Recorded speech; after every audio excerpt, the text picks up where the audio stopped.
Taste the Daily. Villupuram மாவட்ட ஆட்சியர் அலுவலகம் முன்பு திமுக கிளை செயலாளர் குணசேகரன் சாதிய தீண்டாமை கொடுமையால் தன்னை நாற்காலியில் அமரவிடாமல் அவமதிப்பதாக கூறி பழங்குடி சமூக பெண்ணான சங்கீதா தர்ணாவில் ஈடுபட்டது பரபரப்பானது.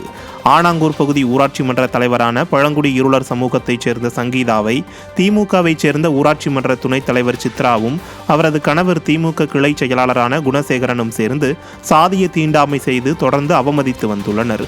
இந்த நிலையில் ஆனாங்கூர் ஊராட்சி மன்ற தலைவர் சங்கீதா தனக்கு ஏற்பட்ட சாதிய தீண்டாமை கொடுமைக்கு நீதி கேட்டு கிராம சபை கூட்டத்தை புறக்கணித்ததோடு விழுப்புரம் மாவட்ட ஆட்சியர் அலுவலகம் முன்பு தரையில் அமர்ந்து தர்ணா போராட்டத்திலும் ஈடுபட்டார். இதைத் தொடர்ந்து போலீசார் அவரை அப்புறப்படுத்த முயற்சி செய்த போது தனக்கு ஏற்பட்ட சாதிய தீண்டாமை கொடுமைக்கு நியாயம் கிடைக்காமல் இங்கிருந்து அகலமாட்டேன் என தொடர் தர்ணாவில் ஈடுபட்டது பரபரப்பை ஏற்படுத்தியது. பெண்ணியம் மற்றும் சமூக நீதி பேசும் ஸ்டாலின் ஆட்சியில் தீண்டாமை கொடுமை தொடர்கதையாகி வருவதாக மக்கள் வேதனை தெரிவித்துள்ளனர்.